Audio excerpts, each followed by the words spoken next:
The Tech It Up Talk podcast aspires to educate, inform, and inspire educators from teachers to school leaders on tips, tools, and resources to support the integration of technology into classroom instruction. You ready? Here we go. You're listening to Tech It Up Talk with Dr. Mac, your host with the most passion for supporting educators from teachers to school leaders, the integration of technology into instruction. Welcome back for another episode of Tech It Up Talk. In today's episode, we have an exciting one. I have a special guest, and we're going to be discussing accessible, differentiated, and personalized learning for all.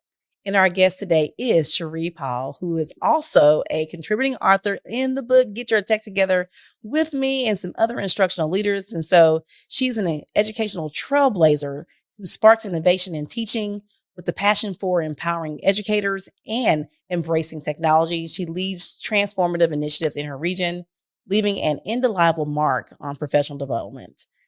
Backed by advanced degrees, Sherri's 24 years of expertise in fostering active student engagement has shaped the future of education. Beyond the classroom, her recognition for best implementation of digital curriculum and insightful articles solidify her as a thought leader. So I'm super excited today to have Miss Sherri Powell on and joining us. And so, Sherri, if you can just tell me more about this article. Well, it was an honor to actually write the article. What I did discover is that there has definitely been a need in our districts, our charters, for blended learning. And my department and we actually had an opportunity to apply for a grant through the Charles Butt Foundation. And they are based out of Austin, Texas. And through their support, and Raise Your Hand Texas, another organization, we actually were able to participate in some workshops, some initiative showcases where we got to visit some campuses that were rolling out blended learning or had been doing some of the work. And what this would allow us to do is to bring that learning back to our campuses here in the greater Houston area. When it came to on-time support, coaching, and training for those districts and charters. And so this article actually came to be because Tech and Learning organization had reached out to me. I had recently won an award from them back in July, and so proud of that. But they said, hey, we want to know about the work that you guys are doing. So could you write about it? So that's kind of how that happened. And what better topic to write about than blended learning? So this article is actually called The 5 Pillars of Blended Learning. And really we're talking about that solid foundation for student success.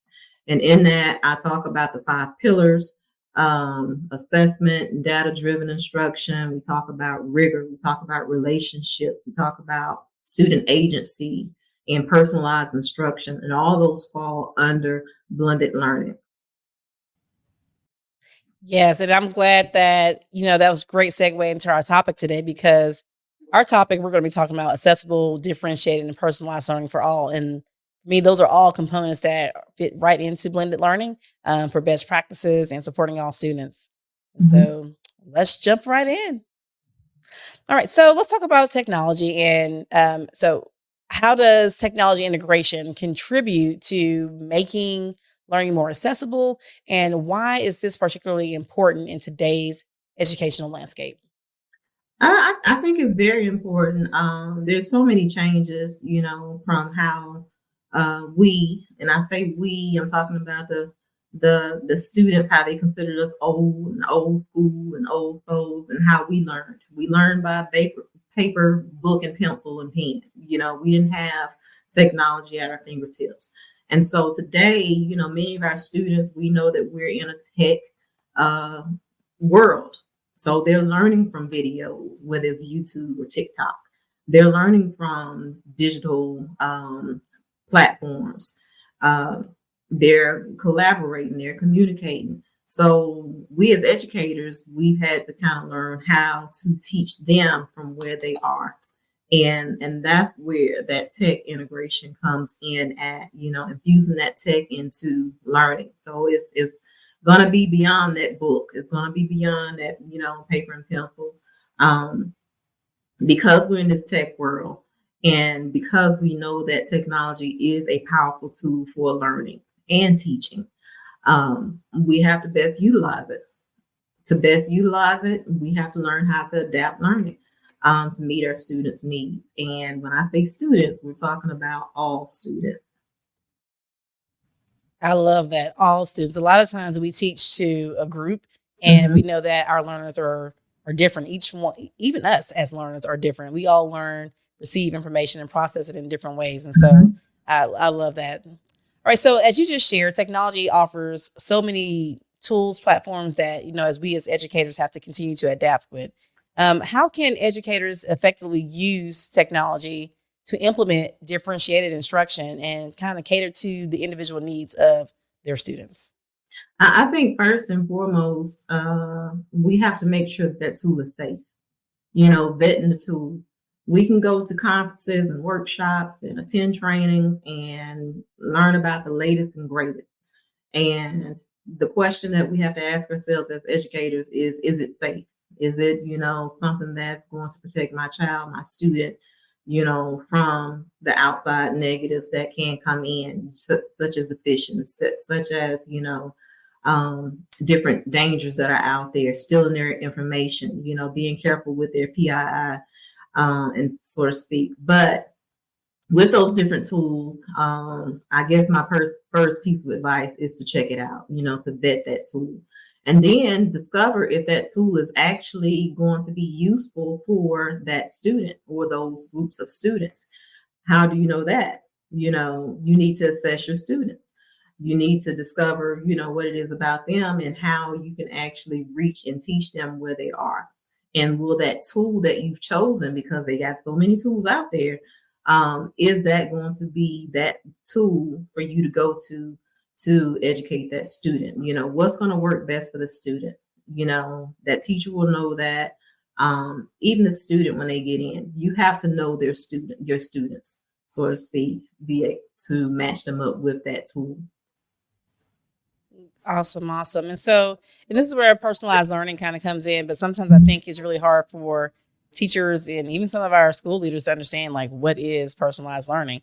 And so like how does technology, I guess, play that pivotal role in being able to create a customized learning experience for a student? Well, for one, after you've vetted that tool, after you discover like, okay, this could work for my students, this might be the go-to. For an example, take Nearpod. Students can interact with the Nearpod lesson. They can answer questions. They could do drag and drop. They can do all sorts of things based on what the teacher sets up in that lesson. And there's some lessons that they can just go and get, that's readily available based on the topic they're covering. But on the back end, the beauty behind using Nearpod, on the back end, teachers are able to analyze that data. They get data on the back end.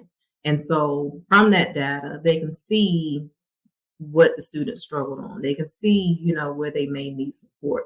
Same thing with tools such as quizzes, Quizalize, game-based assessment tools. So technology actually allows teachers to use. So those fun tools, the students, even though they may think they're playing games and, having a blast in class, this is free time, that teacher is really using that data on the back end to help drive that instruction. And when she's thinking about or he's thinking about driving instruction, that means they're taking that data. They're seeing where that student fell short. And they say, okay, I need to up my teaching ante in this area. Or they see that student that's well advanced and needs to be challenged even more. And they can take that and they can alter the lesson the next go round.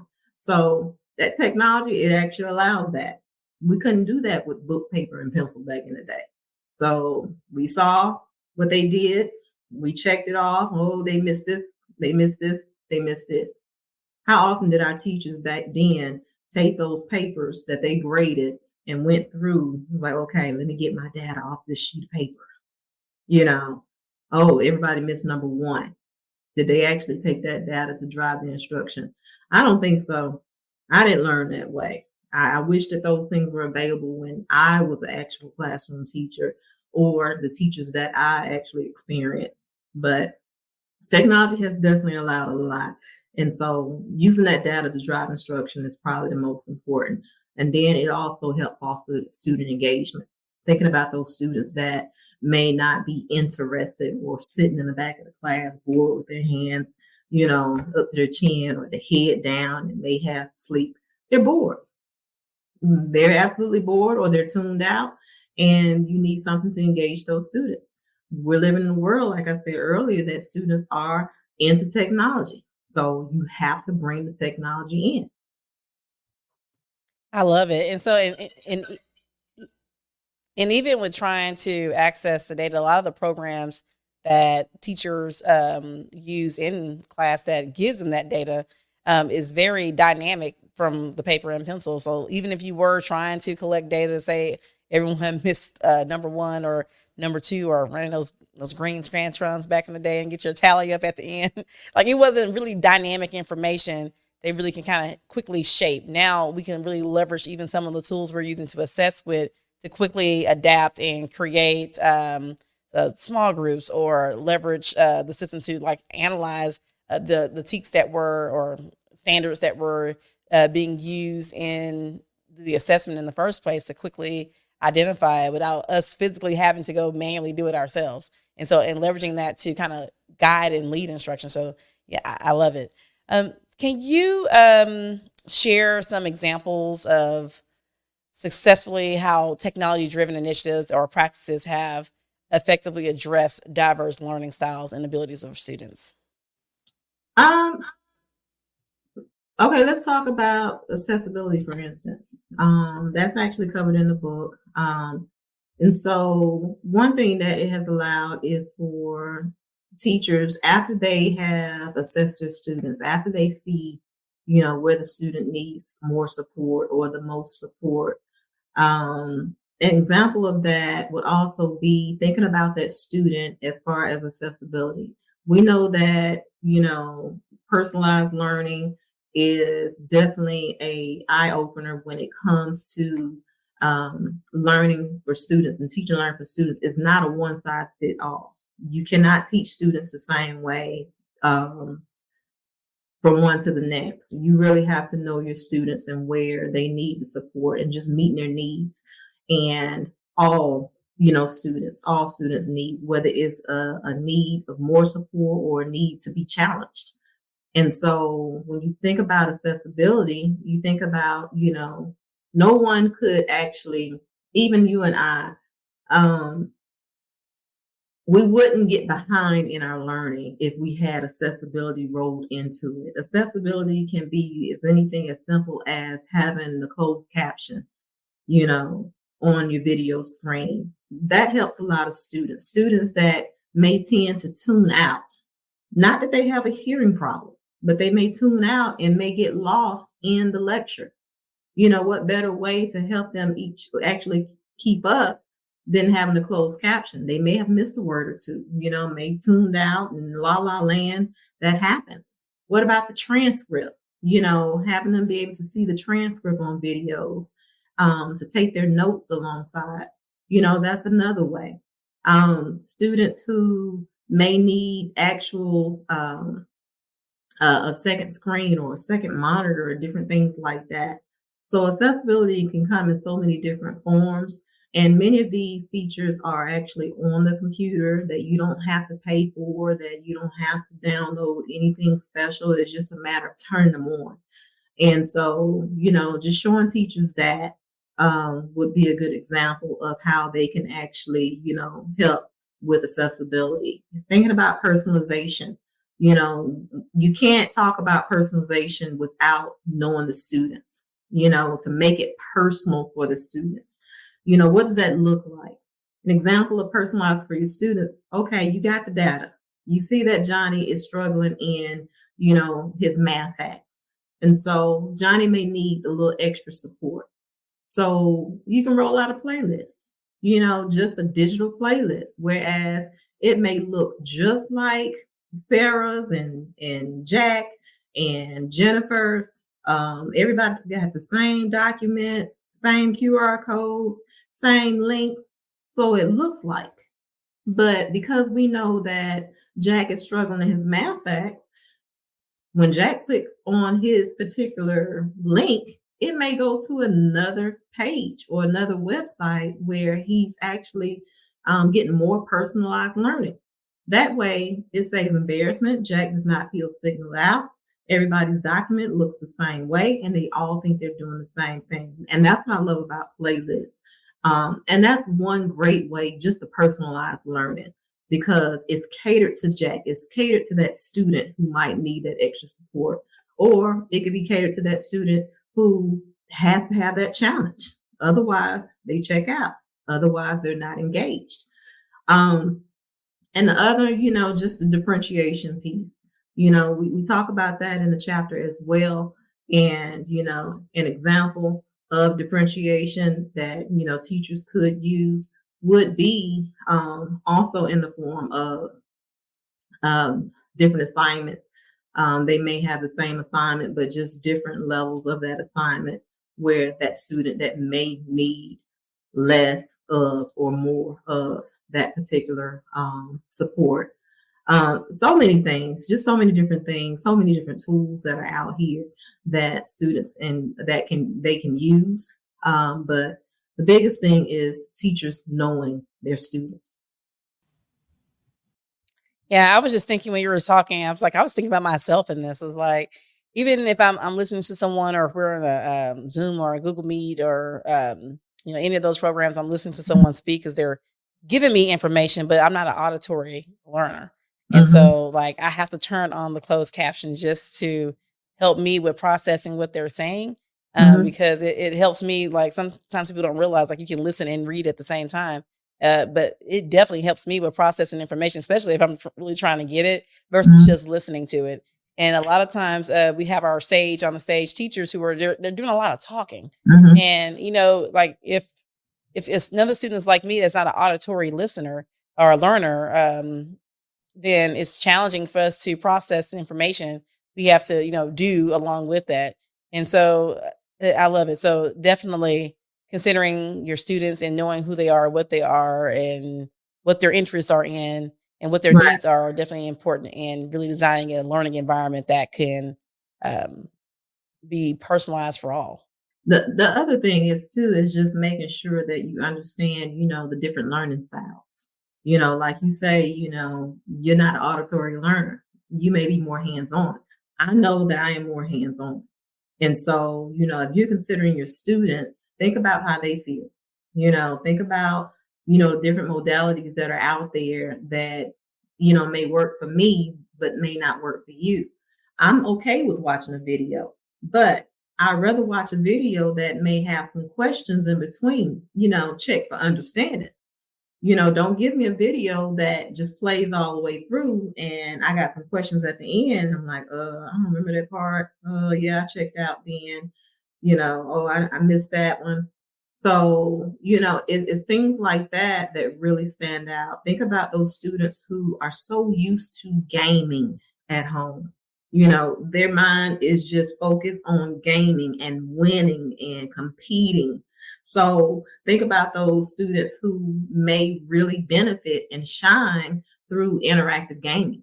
That game, what does it look like? I mean, you have digital tools such as Book It. You have digital tools out there that you can put in game-based mode. Quizalize, for instance. Quizalize is actually one of my favorite digital tools when it comes to differentiating, for students. You can take a lesson or find a lesson that you can pull in that you created, or you can find ready-made lessons there. When the students actually go through the questions and answer sets, when they get to the end, the teacher have already predetermined, okay, if they score between here and there, they're going to be taken to this area.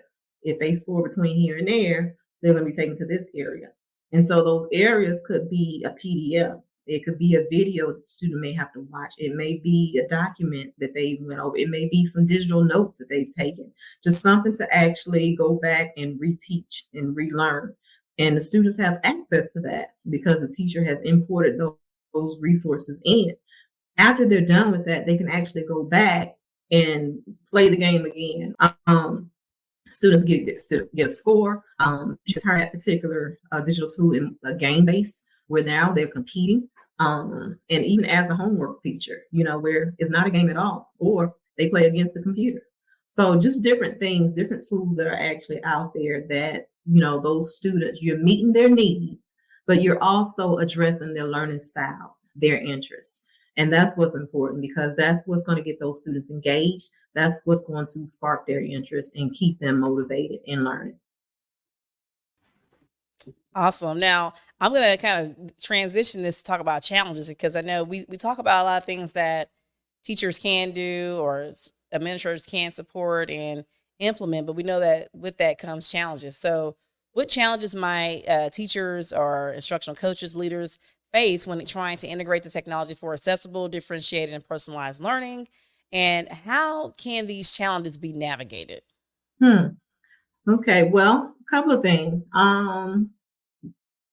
First and foremost, one of the biggest challenges I know that many teachers that I work with or train, they talk about just inequitable sources of technology. You may be a campus that have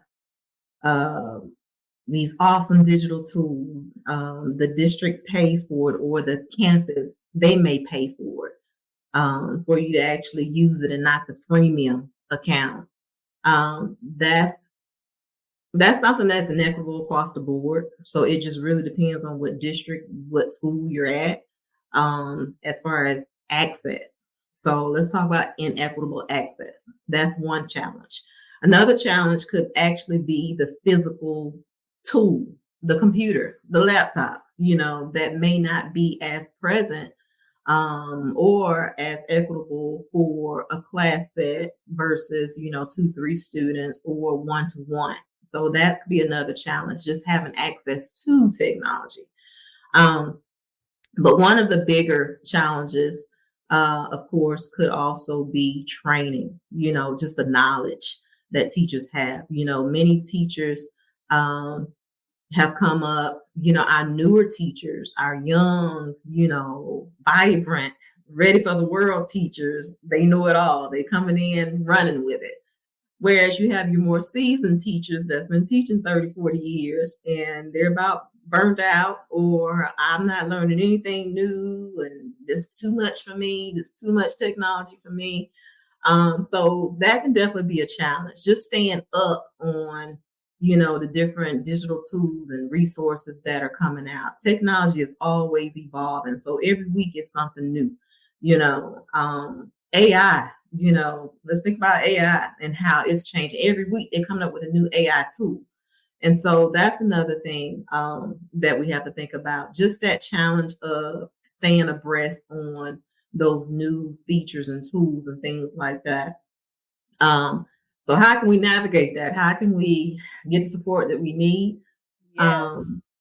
That's very important question. I would say definitely, teachers should reach out to their district and resources to see what's available.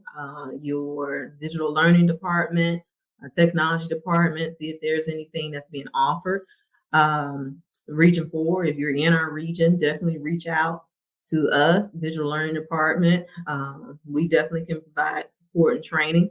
But your PLCs, start looking online for professional learning communities that may focus on differentiation, that may focus on accessibility, may focus on personalized or blended learning, things of that nature. And join those PLCs. Many of them are free. Start talking to other teachers, look on Twitter. There's so many out there that you can actually become a part of and get ideas for teaching, getting ideas for room arrangements and different things that you can do even where you are. So what is January? It's okay. You don't have to wait till our next school year to begin. Start implementing some things, you know, bit by bit, and see what articles, publications such as Tech and Learning. They always drop in, nice nuggets of, digital learning ideas and features and different things that you can use. And there's so many digital tools that are out there that are just for educators. And just simply as signing up with your educator email address, your district email address, will actually open the doors to many free tools versus your personal email address. That's something I'm definitely big on. Um, Reaching out to some of the vendors, say that you have fallen in love with Ed Puzzle or Nearpod or something like that, and you don't have a educator account or an account that's kind of wide open so you can use all of its latest and greatest features. Reach out to the vendor. Hey, I'm interested in your product and I've been using it with my kids. Give them a testimony of how it's been working out in your class. You would be surprised. You would be amazed at the vendors, how free they are when it comes to supporting educators. They want you to use their product and just let them know, hey, I don't have any money. I can't afford to pay for, a full subscription for a year, and just let them know. You'll be surprised. You have nothing to lose by asking. You're right, because I call vendors all the time and help with supporting with, maximizing my department with access to different professional developments. And so they definitely want you to use your products. If you're not using their product, then the benefit is not there for all. So it definitely serves them to help support. But I want to add in another challenge that I see often that teachers face, and I think it's sometimes the leadership at the campus not knowing like what it looks like or feel like, or even their understanding. Because a lot of times we're training our teachers, and sometimes our teachers are actually trying to implement these things, but it's not in alignment with the vision or perspective that the leader that's running that campus may have an understanding of or be aware of. And so I want to invite all school leaders to make sure they have a strong understanding. It's not just about us getting the teachers their support. We need to make sure that they are also getting that same level of support, and they're going out and reaching out to vendors or joining different personal learning networks to help support them as well, because this is a collaborative effort. Although our teachers are boots to the ground, we need our leaders to kind of step up and make sure they're in tune with what those are, to be a coach, a support to our teachers as they're trying to navigate these spaces. And so I think that's a lot of challenge, because I see teachers do so many different things. And sometimes I think even from my own experience is why I'm probably so passionate about it. When I started using technology, leadership in spaces, that wasn't their thing. It wasn't like the norm on campus to use technology in this way. Although, technology integration and blended learning, it was starting to come around and become more popular, it wasn't adopted as a practice fully or understood. And so I really think it's a big gap that needs to be filled, because I think it would spearhead a lot of the challenges our teachers face, is when our leaders get on board with these strategies and understanding blended learning. I totally agree with that. I would definitely have to add that the problem a lot of times, well, let's just say this, it starts at the top. There's so much power that you can have as a classroom teacher. That tool, that strategy, you've been using it with your students, you see that it's working, and you're struggling with administration. They think it's all games. They don't understand, where you're getting that data from and how you're getting it, by playing quizzes or something like that. And, I often tell teachers when they say, oh, my leadership, they just don't understand. And they just, data, or, things like that. And I said, okay, you know what? Let them play. Show them how to use it in, PD. Show them how to use it in a department meeting or whatever. Let them actually play. Let them actually experience it. A lot of leaders, they don't experience it, so they don't understand. And so getting them to experience it, that gives them that hands-on learning, that one-to-one learning, and, also invite them to your classroom. It really surprises a lot of administrators when the teacher is reaching out, hey, come to my class, check out what my students are doing, da da da da da. And then that way they're like, okay, let me see what Miss Jackson is doing. Let me go check it out. That way they can actually witness firsthand, students being engaged. They can see that, this is how Miss Jackson is getting that information, to drive the instruction. Explain it to them. One thing I always tell teachers when I'm doing game-based assessment training, showing them different, tools they can use, just game mode. I always tell them at the very beginning, I asked this question really. I said, if your principal walks into the classroom and you're playing Kahoot, what do you tell them when the principal asks, what are you doing? So, many times the teacher's like, oh, well, playing Kahoot, da, da. And that's all that principal hears. Playing. Okay? Playing. That's one thing. The other thing is playing Kahoot. So to that principal that does not understand game-based assessment, oh, they're just playing a game. And so I also told the teacher, I said, and never say that they're having free time. Oh, this is their free time.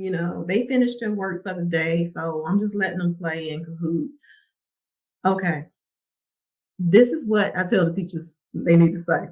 I said, you don't have to sound as formal as this, but some fashion or form, you need to explain to that principal, like, well, the students are actually engaging in a digital tool called Kahoot. And when they're done, I'm going to actually use the data to drive my instruction. With that data, I'm actually able to find out where my students are struggling at. I can find my students who need more support in this area, whatever you're working on, math, facts, or whatever. And I need to find out, what students really got this so that I can actually find ways to challenge them even more. And the teachers, they just look at me like, oh, okay, that makes sense. I said, and so that's how you get past the game-based assessment, with those administrators that think you're just playing games. Okay. And then I also show them how to turn off all those bells and whistles. You don't have to have all the music. You don't have to have the leadership board and things like that. That's extra. And you really want to be as serious with these students as you can. You can turn those things off and let that be a treat. Good behavior, whatever. Okay, I'll put the leadership board on. The students love to see that they're number one or second place or whatever. But like you say, Dr. Mack, it definitely starts at the top. And as far as getting those leaders in, my biggest piece of advice would be to give them that hands-on experience so that they can actually see what it looks and feels like and what they can get from it. I tell you, experience matters. So yeah, I completely agree. And so let's go ahead and move on to our next segment. We co-authored a book called Get Your Tech Together already. And so this actual segment, that book was birthed out of this segment of the podcast called Get Your Tech Together. So we're going to talk about getting our tech together for accessible, personalized, and differentiated learning for all. And so if you can just share some tools that teachers, you kind of sprinkled them in a lot of the conversation already. But if you could just share some must-have tools that educators can have in their toolbox to support accessible, differentiated, and personalized learning for all. Okay. Let's see. On the top of my head, I know I mentioned Nearpod. That's one good tool. Of course, you have Edpuzzle. And what I do like about those is that, they both can implement the video. You can both implement, the check for understanding and things like that. At the end of the day, you still get your resources, your data at the end to see how those students are doing or have done. Think about tools for creating playlists, creating choice boards. And those tools that you can actually implement into choice boards. You got formerly Flipgrid, where students can actually interact with a video, create a video, and explain their understanding of a topic.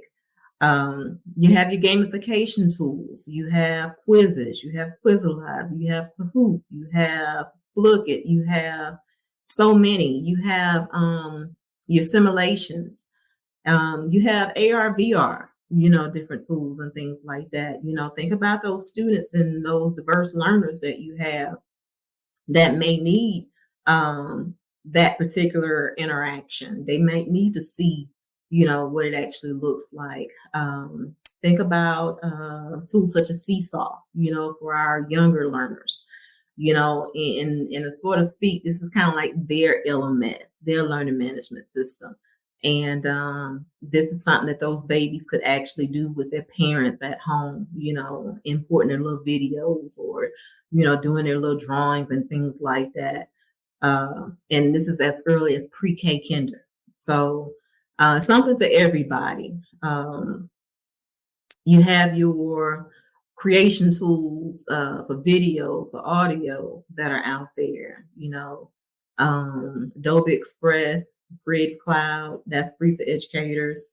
You have your Canva, that's free for educators. And in Canva, I'll be remiss if I didn't share that they have templates for choice boards, templates for playlists, templates for presentations and things like that, and so many different accessibility features built into all these tools that I've just mentioned that you can actually discover in the settings area that you can turn on, just like the Microsoft Immersive Reader. That's in many of the tools, so the students can actually have it more personalized for them, enlarging their text, changing the color of the text, those that have vision problems, having it read to them, so that they can better understand it, having a closed caption and things like that. I can go on and on, but there are so many tools out there. But the biggest thing, Dr. Mack, that we definitely have to share and cannot share enough is just making sure that the tools you use are safe for students to use. I like that. A lot of times in the district I support, I have the pleasure of getting all the requests for all the software requests. And sometimes I have to say no. But, one of the things I've been trying to be intentional with is teaching and our teachers and our leaders understanding of SEPA and COPA to kind of help with facilitating a lot of those conversations. Because like I actually go back and read the privacy policies of like what these applications and how they're leveraging the data.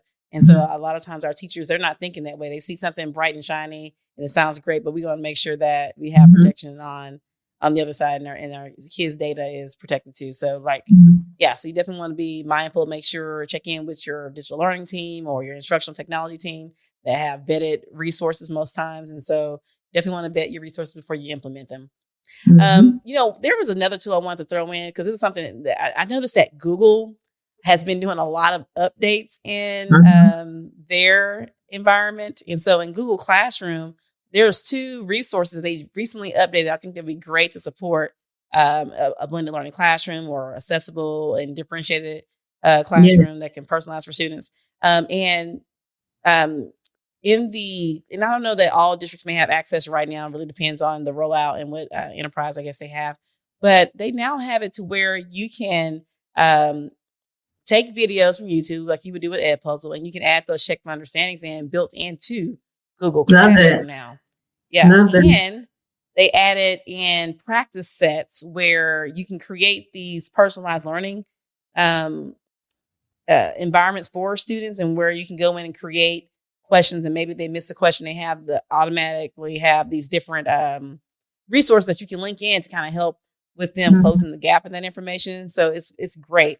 But the newest thing that I love, and it has not been consistent in my environment just yet, is that Google added in a record button on the Google Slides where you can click on record. So now, hopefully, everyone will have access eventually, maybe by the time they listen to this podcast.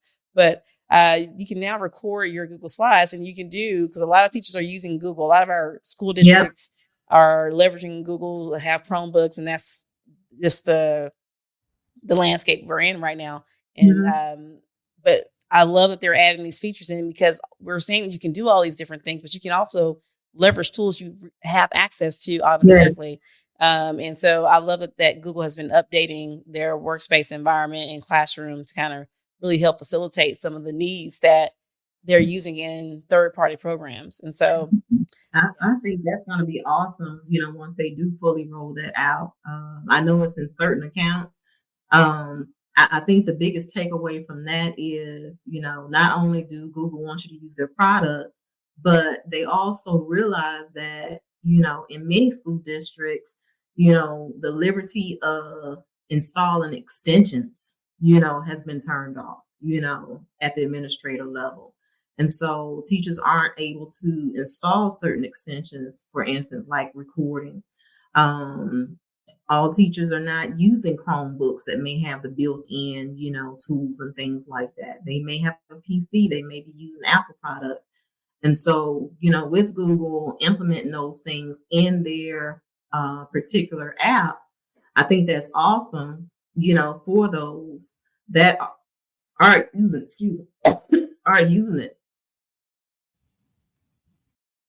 Right. Well, we're going to go ahead and wrap up our time today. But before you go, Sherri, if you can share your top 3 tips for our listeners to take away about accessible, differentiated, and personalized learning for all. So the 3 tips I think I can leave you guys with, number 1, just being a forever learner.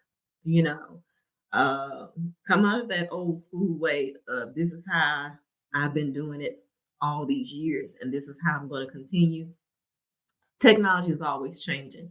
The way that we teach our students today, may not work how we taught students back when we first started teaching. So just being a forever learner, that means that, seek out your education, join some webinars. There's so many webinars that are free out there that you can just sign up for. You don't forget about those PLCs, those professional learning communities that you can become a part of. Sign up for some subscriptions.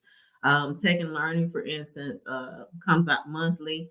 Awesome articles, Edutopia, things like that. So that's one tip. Be a forever learner. That way you can stay on top of things.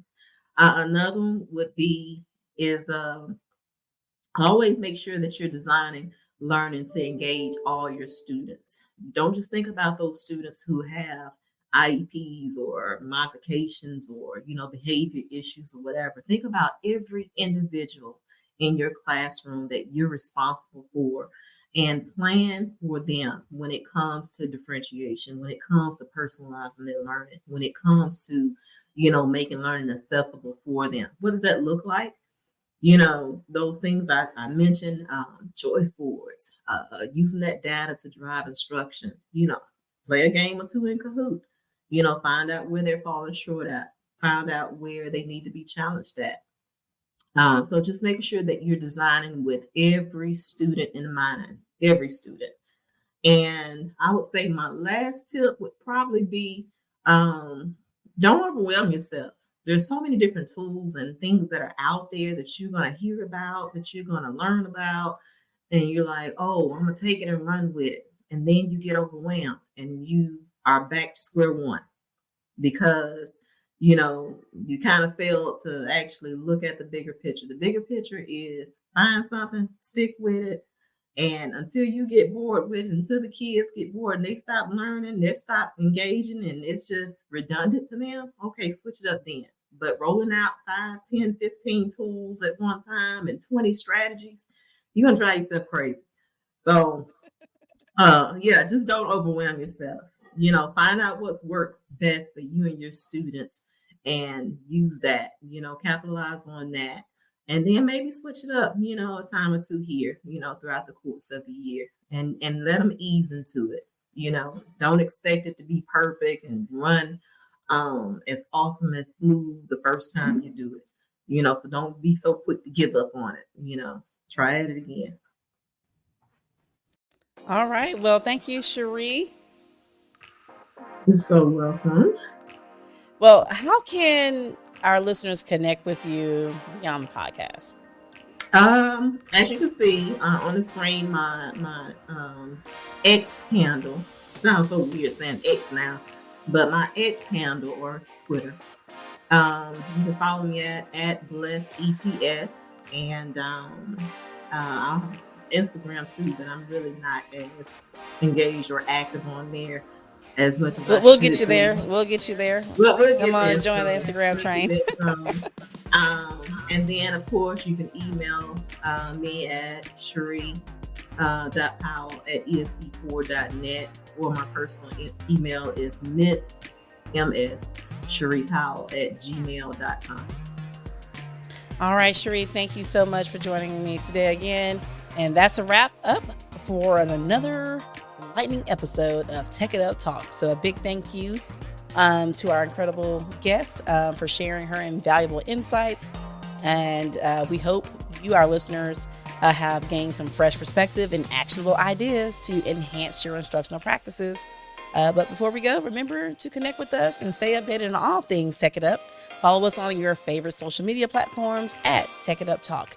Whether it's X, Facebook, Instagram, or LinkedIn, we want to hear from you. Share your thoughts, ideas, and suggestions for future episodes. Also, be sure to get a copy of my book, Get Your Tech Together, available on Amazon. You'll get to hear and see different things that we're discussing in the podcast as well as our guest today, Sherri Powell.